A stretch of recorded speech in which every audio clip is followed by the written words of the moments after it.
It's the most important area that separates you from other applicants who have the same characteristics, who have the same attributes, the same abilities as you. So here you need to put your all in all so that you can stand out. This is what they're saying. So for example, they're saying, sorry about that. It is written here that the letter of intent and the academic study proposal mentioned below are the fields that are offered to you so that you can express yourself better than the documents you have submitted in the application. Your performance in these areas will be effective in evaluating your application. Therefore, we would like to point out that filling in these fields carefully will make a difference from the other candidates and will affect your evaluation process positively. So you can also, it's saying you can fill in these fields in the language you express yourself, but I advise you fill it either in Turkish if you know Turkish or English. Yeah. So just like I said, apart from those documents that you submitted here on the left hand side, which they will use to evaluate you, this is the chance to back up those documents. And this is a chance to prove yourself that you're better than the other candidates who are just like you.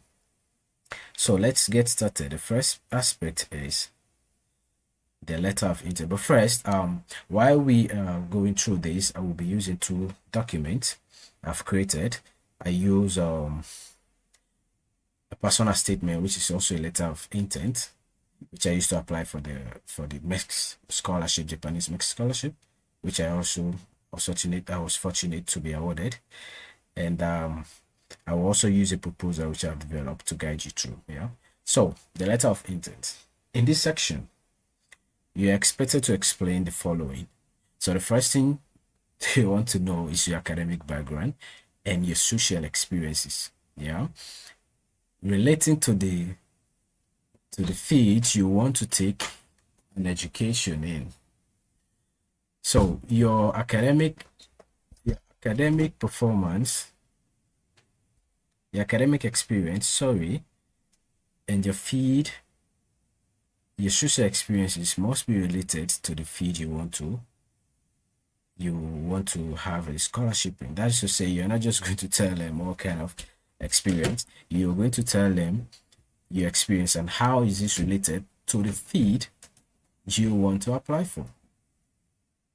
So that is it. Then the second thing they want to know is, why did you choose Turkey in the first place? Apart from all the other countries in the world, you have the United States, you have the UK, the Australia. Why didn't you apply for all of these universities? Why Turkey? Then the other one, the last one is, how is this study, this scholarship, if they give you this scholarship, how is this important to your future plans and your education and scholarship in Turkey?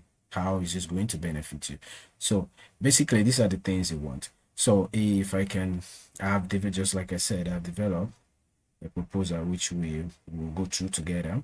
So a personal statement and a proposal. So this is a personal statement, which is also known as the letter of intent. You know, it's just the terminology that changes. Some scholarship call it the motivation letter, some letter of intent, and some the personal statement. So the first thing they said, your academic experience and your social experience, how is that related to the course you want to study?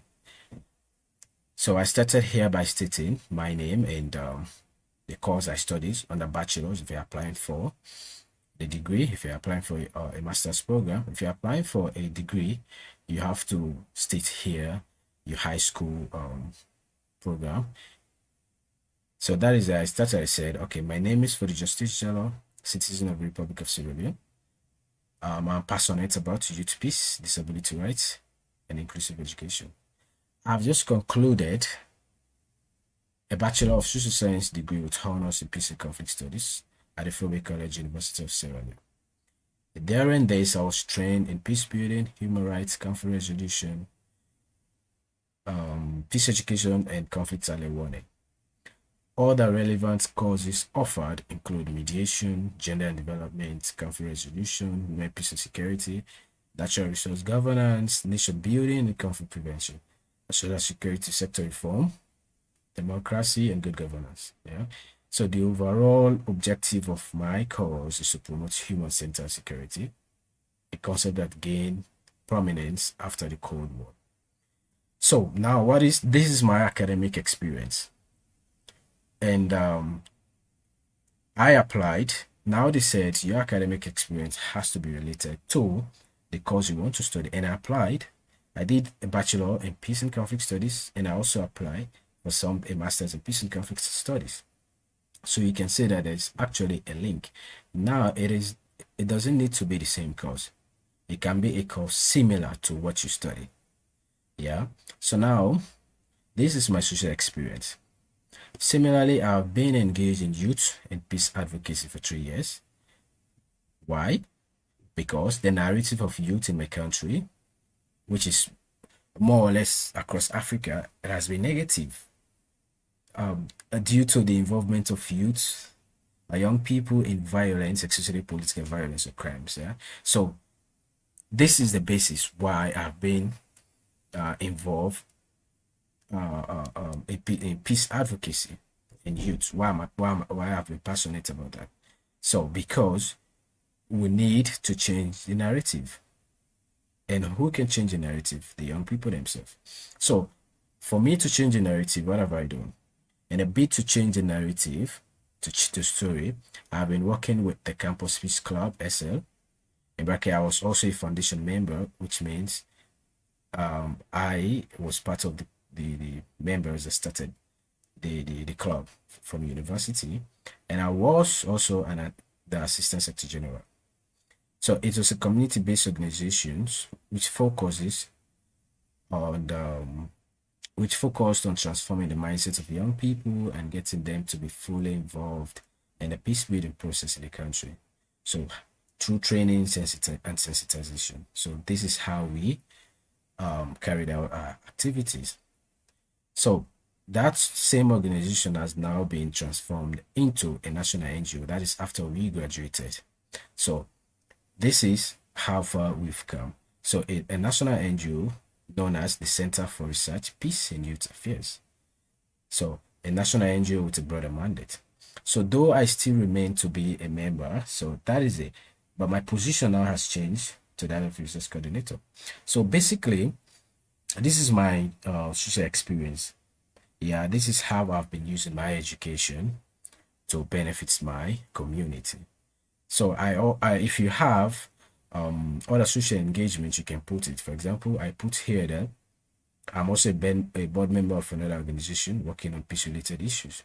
Yeah, with the name Academic Ambassadors of Peace and Sustainable Development. So you can put this. Yeah, you can put your social engagement, and so basically we are done with the first part of the letter of intent, your academic and social experience, and how is this related to the course you want to study. Yeah, I applied when I was applying for the Turkey Bursary. I applied for peace and conflict studies, and this was what I did. And this, what I've been doing, my social and academic background, is highly related to the masters I applied for. So you see, so that is it. Then what is the second part? The second part is what is the importance of this whole thing? This your masters you want to, this scholarship and the masters you want them to fund you for. How is it important to your future plan? Yeah. Then I came down and told them that, let's go down and see what I said. So okay, so why did I apply for the scholarship? I say, however, despite all of these successes, I still believe that I need the academic space, attention, and mentoring in order to build my confidence, capacity, and skills to further achieve my future goals. So in the first place, the scholarship will help me to continue to build my confidence, capacity, skills, and further achieve my future goals. So, additionally, after their program, I intend to establish an NGO that will lobby, support, and advocate for the promotion of rights of persons with disabilities. Yeah. Help post-conflict countries review or establish institutions and develop policies aiming at improving inclusive education. Become a university professor to impart acquired knowledge to others, and pioneer a platform where young professionals and academics can have their say on peace, good governance, and national cohesion issues. Yeah, so that is it. And I went further to say I've already started on this part. I've already started developing ideas for these projects. So that is it. So basically, how is the scholarship they will give me? How will it help me to achieve my future goals? So this is how it will help me in this short sentence or paragraph sentences. So it will help build my confidence, my capacity and skills for achieve my goals. And what are these goals? And these are the goals I stated here. So these people need, why are they asking you this question? They need to know whether you actually have a plan, whether you actually know what you want and where you want to go. So what is the other thing? The last one is your reasons for choosing Turkey for study. So like I said, why not the US? Why not the United Kingdom? Why not Australia? Or why not all of the other competitive countries? You know, why did you decide to come to Turkey? So now it's also your chance to tell them the reasons. Is it a cultural reason, or is it an academic performance, academic excellence reason? Is it because Turkey has excellent universities that are among world ranking universities? Yes, of course, there are. So you need to tell them, is it because of cultural reason? Is it because you are a Muslim and you know there are a lot of Muslims here, and you know when you come, they are going to be accommodating to you.